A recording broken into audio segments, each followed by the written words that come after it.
हरियाणा के बॉर्डर पर डटे किसानों ने दिल्ली कूच का ऐलान किया था, जिसके बाद प्रशासन ने भी मोर्चा संभाल लिया था। किसानों ने 6 दिसंबर का अल्टीमेटम दिया था और अब जब किसान दिल्ली जा रहे थे तो उन्हें अंबाला के पास रोका गया। आपको बता दें कि किसान आंदोलन के चलते 101 किसानों का जत्था दिल्ली जाना चाहता था, लेकिन अंबाला पुलिस ने इन्हें रोक दिया, जिसके बाद किसानों ने भी कटीली तारों को यहां से उखाड़ फेंका।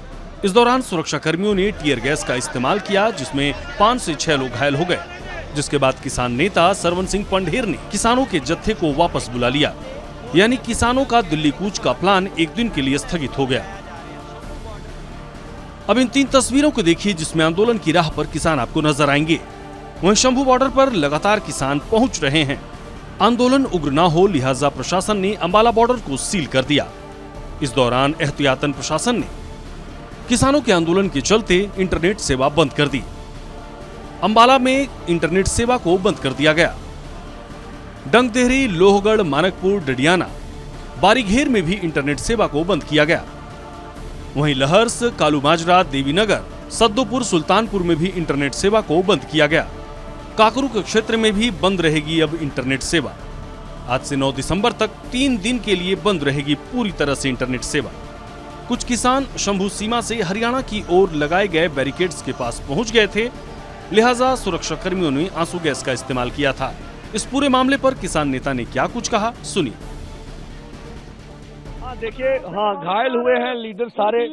अब उनके नाम हम लोग करते हैं। क्या कौन क्या स्ट्रेटजी होगी? अभी मीटिंग करने के बाद आपको बताएंगे। मीटिंग करने के बाद, ठीक है। देखिए, घायल हुए हैं लीडर सारे। अब उनके नाम हम लोग करते हैं। क्या कौन क्या स्ट्रेटजी होगी? अभी मीटिंग करने के बाद आपको बताएंगे। मीटिंग करने के बाद। बहरहाल किसानों ने 6 दिसंबर को दिल्ली जाने का अपना कार्यक्रम तो स्थगित कर दिया। देखना होगा कि अब किसानों का अगला कदम क्या होता है। अब जो है वो सरवन सिंह पंढेर जो है वो एक मांग पत्र जो है एक मर्तबा फिर से अंबाला के एसपी को जो है वो देंगे और वो सीधे तौर पर केंद्रीय मंत्रियों तक पहुंचेगा और उसके बाद कोई अंतिम फैसला जो है वो लिया जाएगा। तब तक के लिए सरवन सिंह पंढेर की तरफ से सीधे तौर पर कहा गया कि जो 101 जत्थे निकालने थे, उनमें से जो पहला जत्था निकाला गया उस जत्थे को वापस ले लिया गया है और अब वो जत्था एक मर्तबा फिर से वापस जो है वो चला गया है। तो अब ये सीधे तौर पर कहा जा सकता है कि जो आज के दिन का जो संघर्ष था वो जो है वो खत्म हो चुका है और अब जो है वो सीधे तौर पर कवायद ये होगी कि आज के दिन का संघर्ष खत्म हो गया और अब 1 घंटे के बाद जो है वो प्रेस कॉन्फ्रेंस होगी और उस प्रेस कॉन्फ्रेंस में क्लियर होंगी चीज़ें कि किस तरीके से दिल्ली कूच करना है। और साथ ही साथ किसानों ने ये भी कहा कि हमारे लिए टेबल पर बातचीत करने के रास्ते जो है वो खुले हैं, आप जब मर्जी बातचीत जो है वो कर सकते हैं। अब देखना होगा कि 1 घंटे के बाद या 1.5 घंटे के बाद जब भी किसान नेता सरवन सिंह पंढेर की तरफ से प्रेस कॉन्फ्रेंस की जाती है,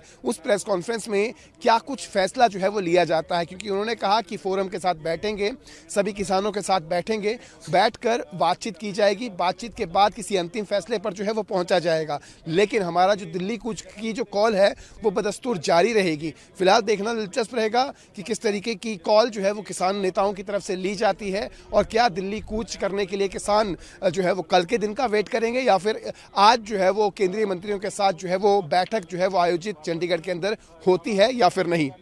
शंभू बॉर्डर से कैमरा पर्सन रिंकू मेहरा के साथ रवि चंदेल, सूर्य समाचार।